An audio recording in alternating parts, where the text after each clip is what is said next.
All right, welcome back to the show. So I'm super excited to bring on my guest for today because he started his business at only 17 years old, and he is a mindset coach and the host of the You Can Too podcast. And he's going to be sharing a lot of tips today for real estate agents and entrepreneurs on how to develop a success mindset, how to set the right goals and go out there and dominate this market no matter what market you're in. But without further ado, I want to bring on my guest for the day, James Brackin. James, welcome to the show. Thanks for having me on, man. I'm grateful to be here, excited to provide some value. And like I said, I almost became a real estate agent myself. So I think I have a lot of, and I'm looking to invest soon so I can resonate with a lot of Nice. people. But yeah, man, I'm excited to jump in. Awesome, man. I'm excited to have you here. And I think you have a pretty cool story because you started your business at only 17 years old. So why don't you kind of dig on in about how that happened and kind of tell us a little bit more about like yourself, how you got into the business at such a young age and kind of what that led to. Yeah, I think for a lot of people, COVID happened and we were like, what do I do? Like, I'm just stuck with my thoughts, stuck with myself, and kind of it forced that isolation or that solitude that I think a lot of people are avoiding in life.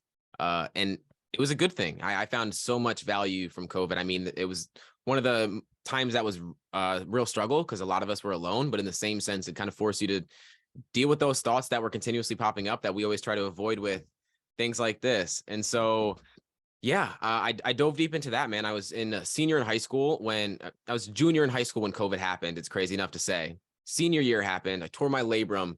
I was going to play baseball. That was my intention throughout my entire life. Had 6 stitches, 3 pins in my wrist, tore my labrum, and I was like, man, I'm in a recliner for 2 weeks straight, taking oxys every few hours, and I'm like, well, baseball's probably not going to happen. Let's figure out what I want to do next. Real estate came up. I thought, man, I know I don't want to live a 9 to 5. I don't think anyone wants to live a 9 to 5. First thing I think of is I can become a real estate agent. In the midst of doing that, 17 years old, didn't really know what I was doing, but I guess I was a high achiever in that capacity in the sense that I remember months on months, all I did was sit on my bed because I didn't have even a desk at the time, sit on my bed and go through the entire course to become a real estate agent at 17 years old. Couldn't even take the test yet because I wasn't 18. Got in tune with a team in my state. So I was already working with them, trying to figure out how I can just get ahead. And they were looking at me like I was crazy because I was the youngest person they ever seen there. And it was a good feeling, but it also kind of helped me realize that it wasn't the path that I wanted to go down. I wanted to be an investor, not an agent. So I went down that path and realized that in the midst of it, had about a couple weeks before I was about to take the test to become one, because I was like, man, I'm already got this far. A lot of people would see it as quitting, but I see it as pivoting, and I pivoted out of it. I had the opportunity to invest into a coaching program to become a coach. Really didn't know what it was going to entail by any means. Had no idea what I was doing. But the one thing I did know is I wanted to have an impact. I didn't know what it looked like. And I found that life was presenting me with an opportunity to really follow through with what I said I wanted to do, and took the action, took the leap, and made it happen. Yeah, nice, man. So that's a really cool story because a lot of people will say like some people didn't follow through, right? If they were gonna go down a certain path, that was the path they were gonna go down. And but it seems like, kind of in your story, you decided that there was something else that kind of came up that was a lot more fitting for your personality and a different kind of business model that you would gravitate a lot more towards to. So kind of walk us through that decision because I know there's a lot of people who probably just making small to big business decisions in their life. What's the, I guess, like the threshold, or the line between quitting and pivoting, and how are you able to make that decision? That's a great question. I think for me, it was so I lost my father and uncle both at 37. And then I lost my grandfather at about 66. So I lost people real young. And what that did, and I was actually almost died when I was born too, funny enough. Um, and so what it really did to me is help me realize, like, man, like our time on this earth is really finite. And as much as we know that, we don't internalize it. We just don't. And that's why most people kind of live their life doing the same thing, settling for that comfort zone or that life of comfort that's okay, but it doesn't really light them up inside nearly enough. I didn't want to settle for that because I've seen too many people in my life get to the end of their life, not even be able to enjoy the life that they created. I mean, my grandfather passed away the year he was going to retire. He worked his entire life, didn't even get to experience it. So I was like, man, well, this is my opportunity to take a step towards what really feels aligned with me. I like to see it as like I felt a pull almost, like I was being pulled towards this path. And so I think that's what it really did for me. It was just taking into the perspective of like, at the end of my life, am I going to regret not doing this? It was 1,000% yes. And so that helped me make the decision. Yeah, and I think that's a good way to kind of look at it as well. I mean, like just from your story, you were able to kind of not make the same mistakes as other people in your life had made. And I think that's a really important skill to have because a lot of people they learn from their own mistakes, but they don't necessarily have the ability to learn from other people's mistakes, which in my opinion, I think it's much better to learn from somebody else's mistakes. Right. I mean, obviously we're all going to make mistakes, but kind of touch on that a little bit if you don't mind. Just there's a lot of people out there who don't seem to have that skill or I guess that instinct, if you will. Is this something that you think you can be developed? I mean, obviously you're really young, so it's developed within you, pretty early. But do you think as you kind of work with your coaching clients and in your business, do you see that a lot where there's a lot of people or just they're not developing that instinct for whatever reason? And how can somebody change that, right? How does it have to be some you know, life-changing, altering event where, it actually, almost messes with your mind. Yeah, I think it's a tough thing to point on because a quote that I live by is that change happens when the pain of staying the same becomes more painful than making a change. And so when I thought, "Oh, I'm going to invest into myself," and I made a massive investment when I was 17, dude. It was like with everything that was included, since I got into business, I've invested well over $15,000. Like, so I've just put it all down. And I think that that's what, for me at least, forced me to show up. Because when you invest into yourself, and this is why, like, working with clients, they notice it and you'll notice it. And the more you invest in yourself, it's the scariest thing to first invest into yourself. But then it's even more scary to continue to invest into yourself. But I think that the point being here is that when you invest into yourself, you show up like you never have before because you pay attention like you never have before. People that pay attention, right? It's that kind of perspective. And Yeah. so for me, it was like, I mean, a lot of people would ask, like, how did you get past that fear of rejection or judgment or scarcity or failure, all that kind of stuff? And because I was in high school when it happened, like I still had all the opinions of others that I cared so much about. But it was just this recognition that like I invested into myself. Now I have to make the leap. And so I think for a lot of people, they can take incremental steps towards doing that. And that's what I think the question was like, how can people build that?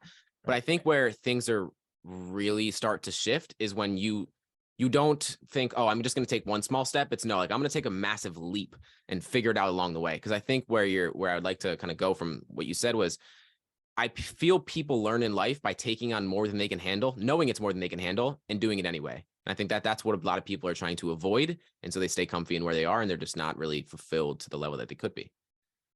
Right. And that's a really good way to kind of, get started, right? Take on more you can handle and you know it while you're doing it. So, I mean, how does one handle that correctly, right? Because there's a lot of times where people, they'll say, they feel burned out or, maybe they've taken on way too much and there's really nothing, they're not really accomplishing anything. So, how do you balance that and how do you find like I guess like the right way to move forward even, when you're taking on more than you can handle but still being able to, I guess, accomplish and achieve, towards your goals. Yeah, I think it's tough because I definitely got caught in that pattern. I think a lot of people, especially when you start a business, it's like people don't realize what a business really is. Like starting a business and then getting into like say real estate, for example, or something in that regard. It's like when you start in real estate as an agent, you have people that are above you that are like right next to you doing that kind of thing. Right.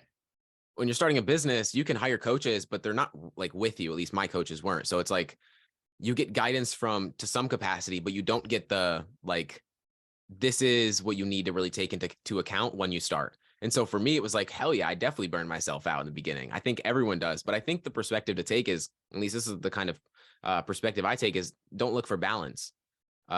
Look more for like, what season of life are you in? A question that James Clear talks about, and I love this perspective is like, what are you optimizing for? And so when I started my business, I was optimizing for results. So that meant putting in more work.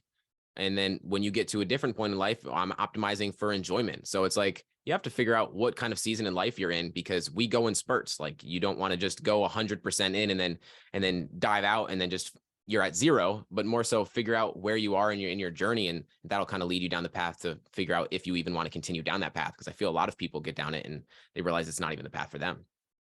Yeah, no, absolutely. I think that's the case for a lot of people when, they're not exactly sure what they're doing. And that's why they don't have the, I guess like the drive or the motivation or, people say motivation, but I really think it's discipline, right? To actually carry out the task and move forward. But I like what you said there when it comes to kind of figuring out what season of life you're in. And I guess like what season of business you're in as well. Like, is this time to really push forward and optimize for, for growth, for maintaining whatever you currently have? And, that decision can be really hard to make because there's a lot going on outside. And, one of the benefits you said of being a real estate agent was, you have a lot of people above and around you who are doing the same thing. But they also kind of what I've seen a lot is people who watch other people who are other successful or who they perceive as successful doing some things. They have, almost like a fear of missing out, and there's almost too much information coming to them, and they don't know how to make decisions because, there's just too much going on, and some of them is contradicting information. So kind of like in your case, do how do you think somebody should be taking in all this information? All of it could be good, but making the correct decision to move forward and to pick a focus so they can actually optimize kind of in that stage. Yeah, I think it's kind of like through, and no one's perfect. Like I can't say that this is going to work for everybody, but like for me, it was like when I was doing real estate, that was the only thing I was doing. When I started my business, that was the only thing I was doing. So it's like that's again, the season of life. Like, what are you optimizing for? What's the main intention? And I always go back to that word. Like, are you intentional about actually making this change? And so for me, it was like when I got into real estate, it was like, dude, like I was driving an hour long listening to Bigger Pockets on my way there and way back almost every single day just to be around them. I don't know if you know the power of proximity. It's like when you surround yourself with people that are doing what you want to do, it's going to increase your likelihood of actually being able to do it yourself. And so that was my intention when I got into real estate. When I got into coaching, I did the same thing. I hired the person that I looked up to the most. Like I went to the person that's doing it. So I think for me, it was just figuring out what's the main intention, and then later on figure out, okay, at least give it my all. And then if it still doesn't feel right later on, then I can make the decision to pivot out of it. But I don't see it as quitting, because I think Mel Robbins brought this up. I don't know the exact perspective she took on it, but I love the way it's like I think a lot of people see quitting as a bad thing, but I believe that when you don't quit, sometimes when you don't quit at something, it's because the fear of doing something different scares you more than staying where you are. And so that fear of quitting might be the best thing that you can do for a lot of people. Yeah, that's actually, as a perspective I don't think a lot of people, have, and a lot of people know about, which is, the fear of, doing something different is actually, stopping you from quitting the thing that you're currently doing now. So, and it's a tough decision to make, I think, for a lot of people, because again, I think the unknown is always going to be, scarier than what you're comfortable with, even though that's not what you want to do for like the foreseeable future, for the rest of a life for a lot of people. So kind of like, even going back to that, when you made your decision to, start your business at 17, I mean, that was really kind of like a profound decision, because you started really early on. And I don't think a lot of people, even in their like mid 20s or even mid 30s, or even some people like on the extreme end in their 40s, know what they want to do. So, I mean, kind of walk us through, how we should be, looking at that. And did you have any fear kind of when you started that route, going down and into, starting your own business at such a young age, and how did that kind of play into either your strength, or, was that a weakness you had to kind of mitigate? Yeah, 1000% have fear. Still have fear. Everyone has fear. But I think when you show up and you do the things that you said you wanted to do, your do to say ratios in alignment, the fear just doesn't mitigate, but it kind of like, it just seems a little bit smaller.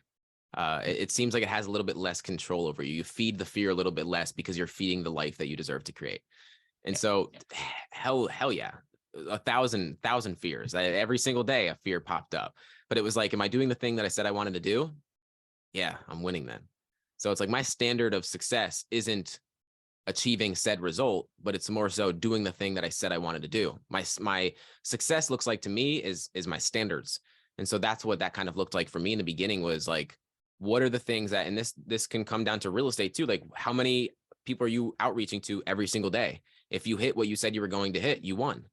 It's not about if 10 people picked up, or if 20 people picked up, or if no one picked up, but it's like, if you did the thing that you said you wanted to do, you won it. So that's the kind of perspective that I have taken on. In the beginning, it wasn't that way. I mean, dude, I had shame, guilt, stress, anxiety, frustration, all the things that most people are dealing with. But it's like, when you change your perspective, your whole life experience changes, really. Yeah, absolutely. And do you think that kind of just from your own personal journey that, the fear and the stress and the anxiety in the beginning began to, I guess not go away, but you had a better mechanism to deal with it as you started setting different standards, right? Instead of, like you were saying, instead of setting an achievement standard, you set an action goal. If it makes more sense, you were going to do these things. Like, just the example, I was going to make 100 calls a day, and you did it, and that kind of boosted your confidence, right? And that removed the stress and the anxiety because you were able to leave it more up to like your own actions. Did you see that kind of play out as you progressed? 100%. I mean, like when I started my podcast, I'm in the top 1.5% in the world now. Right. When I started it, I was in my car, dude. I didn't even have a microphone. Like I didn't even have guests on my podcast because I couldn't at the time. I bring this perspective in because I feel like that's a easier representation than like coaching would be. But like I started it when it was like that. And now the last person I had on, his first exit of a company was like $3.4 billion. And that was in like 1995. And I was speaking with him compared to literally speaking to my computer in my car a Yeah. couple of years ago. So it's like, yeah, 100%. But it was like a lot of people would have stopped. I think in podcasting in general, I think like the average is like people get to like 7 episodes and they quit. I'm at like 144, I think is today is the 144th. But it's like I started from like all of the fear, all of the anxiety, all of the fear of judgment and rejection and all of the things because I started when most people wouldn't have done it. So I think, yeah, after just doing it and just making the definition, like Simon Sinek talks about it, it's like playing infinite games. I think a lot of people are looking to play a game where like when let's say getting fit, we want to get fit, and once we get fit, we get that 6-pack abs. Oh, all done. I feel good. I feel set. I won. But in real life, it's like, no, you get fit, and then the infinite game is doing that for the rest of your life. And I looked at podcasting through that way. It was like, if I grow, it doesn't matter what my growth looks like. It doesn't matter anything. I literally feel pulled to do this thing.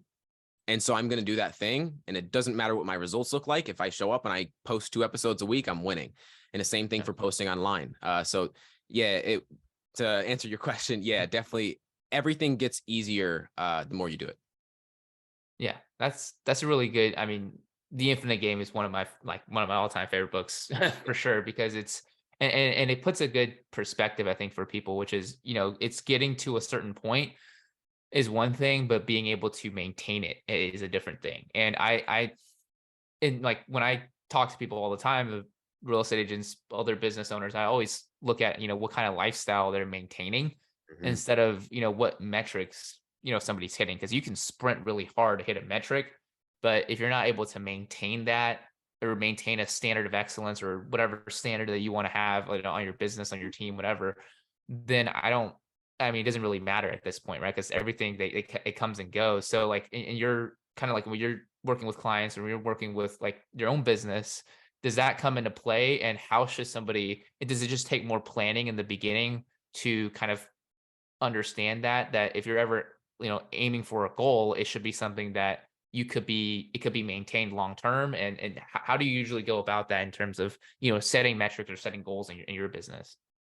Yeah, I think it's hard because when you first start, all you're thinking about is like, I need a monetary gain. Like Yeah. I need money. That's the first thing you think about. And especially at least in coaching, when you're thinking about money, you're not getting clients. Guarantee that. For anyone that's out there, that whether you're an entrepreneur or you're someone that's in a service in any way, if you're looking to get money, you're not going to get money.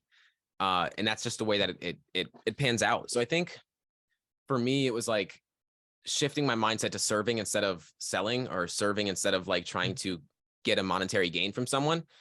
It changes the energy that you have, and it changes the way that you show up for the thing that you want to do. Same thing for real estate, same thing for literally anything. If you feel like you're showing up for this reason and it's not a real reason from like inside of you, it's more so like, I want to do this so I can get this, but not just so that I just do it, more so I can help people. You come from a different perspective, and that's where the sustainability aspect of it comes from. But I think, yeah, I think it's hard for a lot of people when you start. But I think that's why for me, the perspective of like, when I get to the end of my life, what am I going to regret?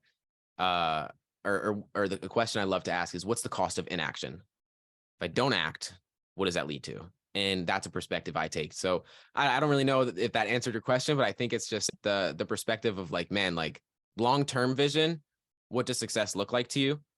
Figuring that out instead of looking for like, all right, I want to do this by the end of this week, it's a lot harder Right. to sustain that. So just long-term vision makes everything easier. Yeah, no, it definitely did. And I really like the way you put it as well, because it's more about like what you do than what you have. Yeah. Right. And I think that's a big part of it too. So 100%. Absolutely. yeah, because a lot of people go for the goals where, they want to have something instead of wanting to be somebody or wanting to do something. And I think that's a better way to actually go about setting your goals, which is, what do you want to, who do you want to be, and what kind of life do you want to lead, kind of moving forward as well. So yeah. Yeah, 100%. I don't know if you've probably heard of it. It's like the be do have mentality. It's like Mm, you have to become the kind of person, do the things that they would do, and then you'll have the things that they have. But a lot of yeah. people, right, like you said, it's like they're trying to just have things and get that instant dopamine. I mean, it's really easy when we have phones and we're able to get so much instant dopamine, but in the real game of life, it doesn't work that way. And so I think taking that perspective of how can I become the kind of person that's deserving of that kind of thing? And I think that hurts a lot of people's ego and it makes it a little bit difficult to show up. Yeah. And that's another good point as well, is, finding yourself, right? And being such a young entrepreneur, right? How did you build up your self-esteem in the beginning? Is, I guess, like, a lot of people want to know this, because there's people starting businesses at different type, like different ages.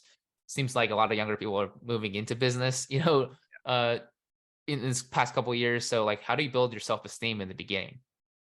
Yeah, I think it comes back down to the actions. Like when I first started, I'll give you a real great example. When I first started business, I realized I invested into myself and I was like, shit. Sorry if I hope I can swear in this. I was Yeah. like, God, like I have to post now. I've posted over 700 pieces of content in less than 2 years, Wow. just on Instagram. And that's not adding in hundreds of podcasts and stuff like that. And prior to getting into business, I didn't post content whatsoever, not one piece.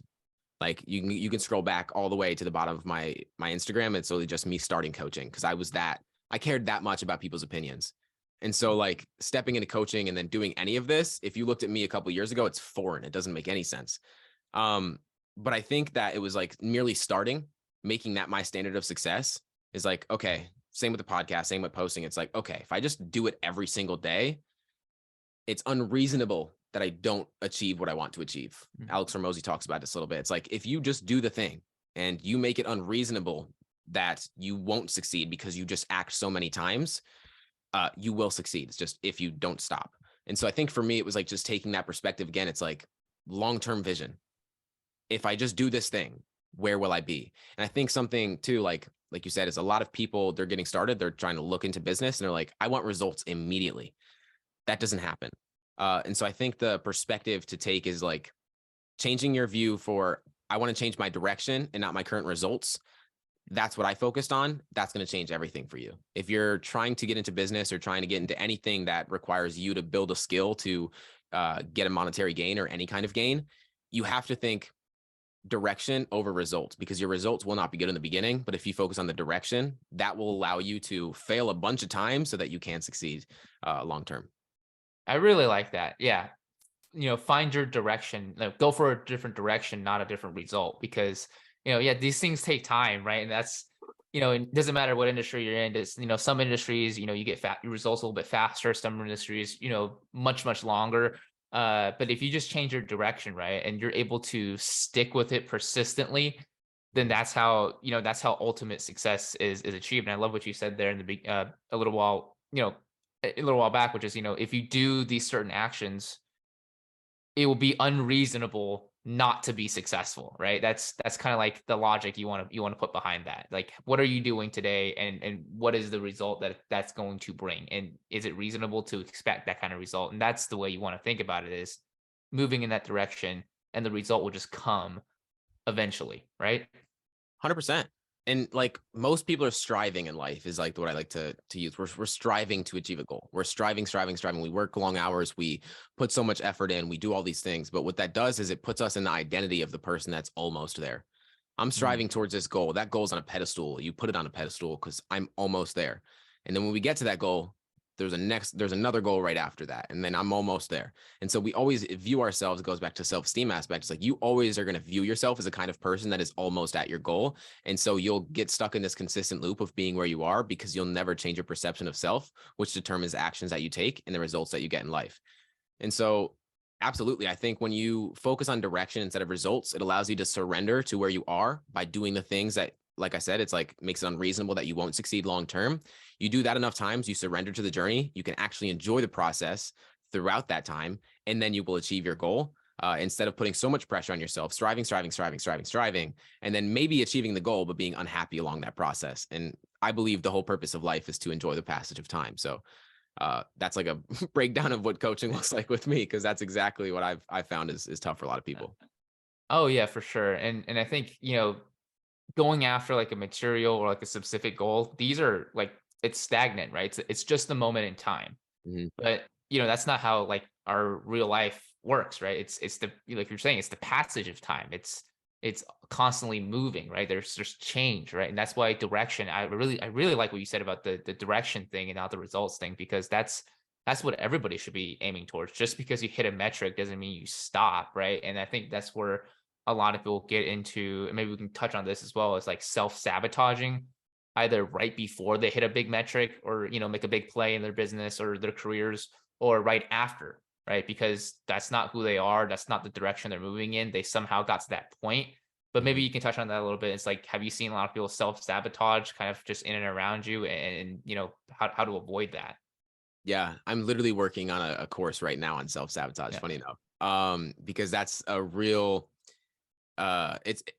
it's hard to like contextualize what I do as a coach, but that's the Right. overarching thing that I always come back down to is I help people just overcome that self-sabotage that we always put ourselves in. And like you said earlier, it's like our brain will keep us where we are, even though we know deep down it is not beneficial for where we'd like to go. And so like our brain will keep us safe, even though it's not the path that we would like to be going down. And so I think you really need to get clear on why it's happening to begin with. And this is why I think a lot of people just go throughout life. Like, let's use procrastination example. A lot of people procrastinate and they say, I procrastinate because I am lazy. You've probably heard it a trillion times. I just don't feel like it. I'm lazy. I don't have the time. I don't have blah, blah, blah. What the problem here is that people are addressing procrastination, which is a symptom. Mhm. It's the surface level symptom, where the real problem is fear. And so the fear is the underlying reason. And so when we keep addressing the surface level symptom, life presents you with the same lesson over and over again until it's learned. Most people don't learn it because they're addressing the surface level symptom. But when you actually address the underlying fear or reason for why it's happening to begin with, and it continues to happen, then that's when change actually starts to happen. So I think the problem with self-sabotage and how it plays out in people's lives is that they're trying to address the surface level symptom and not the underlying reason for why it began to begin with. Yeah, that's a great way to put it, right? It's just they're looking to, basically solve something, and it's just the surface level, right? And it's not actually getting into like the actual problem. And Mhm. I see this all the time with people not taking action in terms of not picking up the phone. I had a podcast, I think it was yesterday, it was recently, but um the action of picking up the phone and dialing somebody, it's not difficult, right? It's the fear that comes with it, right? Mhm. That's the difficult part of it. So the actual, taking the steps to move forward, there's nothing really stopping you from doing that. It's, what do you feel is going to be the actual, risk that you're taking? So I think it's risk and reward. Maybe you can touch on that a little bit. Do a lot of people just not understand that and don't have a clear vision on, what the risk reward ratio factor is, and, you know, what they're missing out on if they don't actually go out there and pursue the life they want to pursue. Yeah, I think a mindset that I live by, I bring so many like mindset shifts because they're Yeah. like they're concepts of how I live life, but life is simple, not easy. Mm. Um, just like you said there, it's like picking up the phone, it's simple, it's not easy. And a lot of people, I think too, it comes down to like the underlying reason again. Um, our brain and our I'm gonna just dive a little bit into like how stuff works. Our brain and our gut are interconnected like no one could recognize. Like our gut is like our second brain to some capacity. And so, when you have a gut instinct, and sometimes that gut instinct can be looked at as fear. So, when we're going to make a call, for example, we can feel as though we're already being rejected just because of the thought that we're going to be rejected. And so that feeling in our body will stop us because again, our brain and our gut are interconnected. It's going to stop us from taking the action that we need to, even though we know it's in our best interest. And so we need to dive way deeper than just the surface level, but we need to understand where that's coming from. Like, why is that happening to begin with? And so I think, yeah, it does come down to risk and reward, but I also think it comes down to recognize not being aware or conscious enough to recognize why it's happening to begin with. And I think, again, goes down to the question I asked earlier is like, what's the cost of inaction? Like, if people really understood long-term vision, 3 years in the future, what's the cost of inaction? Oh, I don't make any calls, I'm going to be left under a bridge because I didn't make that work, or I go to a 9-to-5 job that I really don't like, I think they'll start taking action, right? But that pain Right. isn't prominent enough because they're not looking through that lens. If that makes sense. Yes, yes, it absolutely does. And I think, just to kind of pivot on that a little bit, when you first started out, kind of the environment that you were in was not like the most optimal, right? You mentioned you did your first podcast, inside of your car. Yeah. So I think a lot of people are, struggling with that as well. It's like they're not able to, I guess, like control the environment around them in order to serve them the best. And they actually let the environment around them control how they react and, what their direction is essentially. So kind of from your perspective, right? What have you been able to do that you think is, some great ways to actually, not just, I guess, like not control the environment around you, but either ignore it or not let it affect you and your, trajectory of success. Because, as we kind of in the real estate market, there's a lot going on recently. I think a lot of agents are struggling with that. Yeah, I think Um, yeah, I literally can vividly remember me in my car, and it was like Right. I'm in upstate New York, so it's like 30 to 0 degrees when I'm in my car. Can't have my heat on because it would mess up the podcast. So I'm sitting in Right. my car, freezing cold, and I would record, and then I'd go inside, warm up, and then go back outside to record another. And it's funny because I start from there, but like I think a guy named Anthony Trucks came on my podcast a little bit ago. He talks a lot about identity work, and he brought up a perspective that I really liked, and it's the way that we kind of live our life in that way. And we can use our environment as a crutch, or we can use it as a catalyst.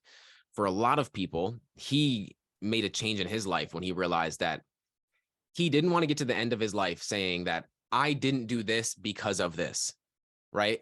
If we have anything after because of, we're using it as an excuse. It's just a story that we tell ourselves. That's the reason why we can't. But there's always a way. It's not I can't, it's how can I? And so Mhm. taking that perspective is a way different perspective. So we can use our environment as a catalyst or a crutch. Most people use it as a crutch. You can start using it as a catalyst and say, I achieved this because of this. And it all comes down to your perspective of your experience, and that will change the way that you show up in the world. Yeah, and I mean, I love the way you said it as well. Because I think a lot of people think of it as like, I achieved this in spite of the environment, but you even put it differently. It's like you achieved it because of the environment, right? Like I've heard this all like being said before. It's like life happens for you, not to you. Yeah. So I mean, that's a really good way to actually look at it because everything there's a law of polarity, right? There's a positive and a negative to every situation. It's just can you and how can you extract positive out of this and use it to, like you said, be a catalyst towards your success, not a crutch towards, I guess, your failure or your stagnation, I guess. Yeah. I think for a lot of people too, it's there's a lot of luck that gets involved. I don't think a lot of people talk about this enough, Mhm. but like I was lucky to to come across podcasts and books and stuff like that. Like no one presented it to me. It kind of just the world presented it to me. And throughout my entire life, I had the victim mindset of like, this is happening to me. This is happening to me. This is happening to me. I lost pretty much every important man in my life at a young age. And I'm like, why? Like, why did like I don't deserve that. No one deserves anything. Nothing bad that happens to you is deserving, right? No one wants to have something bad that happens to us. But like you said, that was the perspective I took. My entire life changed literally overnight. Like I said earlier, it's like focus on direction, not like speed or not anything in that regard, or focus on direction, not your current results. Right. The kind of perspective that I took was like life is happening for me, not to me. That changed the way that I showed up in the world because it was like my current destination, the destination didn't change overnight, but my direction did. It was like, wait. So then every other thing that happened that was a hurdle, it felt like a hurdle. I looked for the reason, how is this happening for me? Not thinking how is this like this is happening to me. But I asked that question. And so when you ask that question, how is this happening for me? Your brain's going to find an answer, but you just have to ask better questions.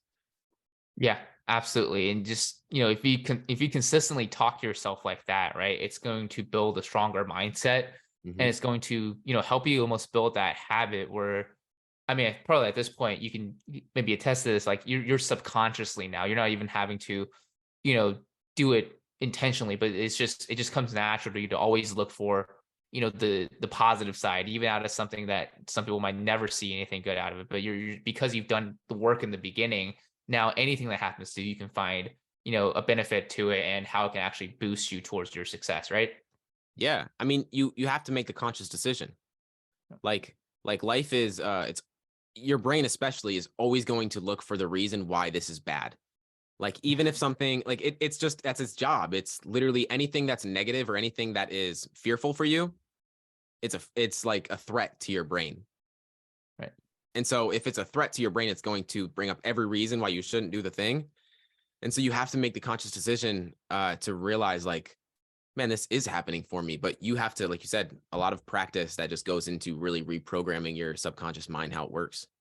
Yeah, absolutely. And it's like you need to have desire to do it, right? You have to want to, want to change and want to change for the better. And I think it's just a lot of people don't see it or they don't realize it, but it's, why do you want to live the victim mentality, right? It's a choice, right? If something kind of it's just a thing that happens, right? It's you're choosing to, be upset, or you're choosing to be angry, or you're choosing to lash out, and you're choosing those emotions and those feelings when somebody else in the exact same situation who, like yourself, has done the work in the beginning, or who's just they're making the conscious choice to not let these things, affect them.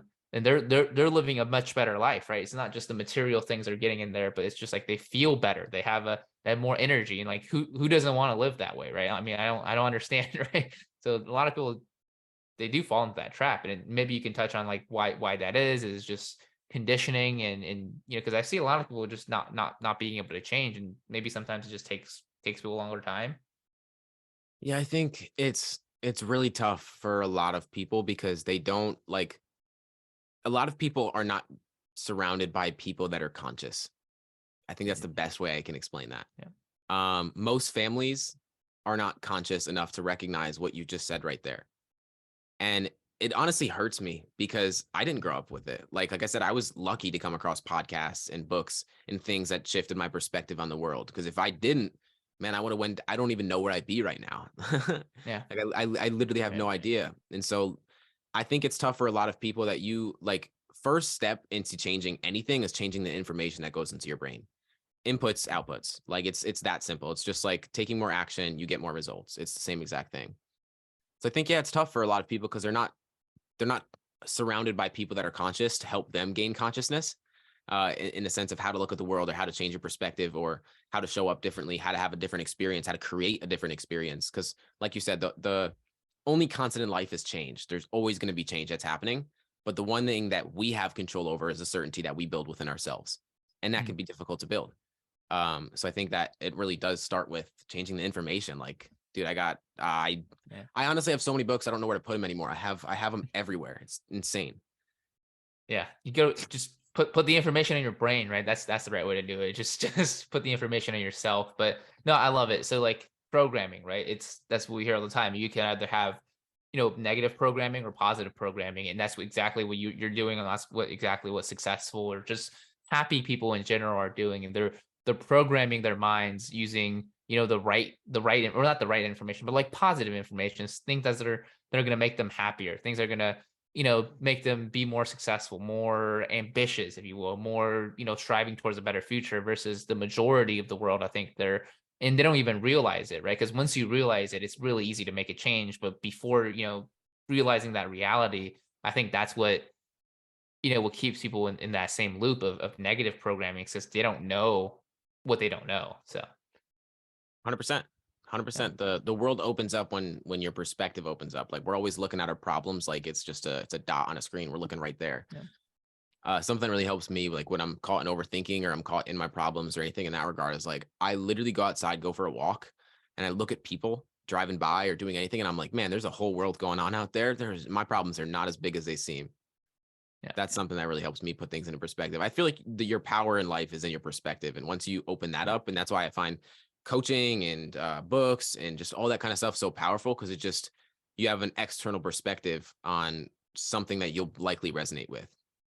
Yeah, absolutely. And I love that, right? Just kind of looking around the world and noticing that, you're first of all, like you're not the only person with problems, but also Exactly. your problems are not as big as, somebody else's problems, right? So a lot of times it's like we expand in our minds the problems that we have than the actual reality of it. And that's what creates a lot of fear and stress and anxiety. So I love the way you put it. And I think, it's a great value to share with, just anybody in general, but especially kind of in this tough market with a lot of real estate agents. But yeah, James, I just want to thank you again for being on the show. And before I kind of like let you go here, is there any kind of like last tips or last thoughts you want to kind of share with the audience? I know it's kind of more of a general question, but anything left on the table that you want to leave with us today?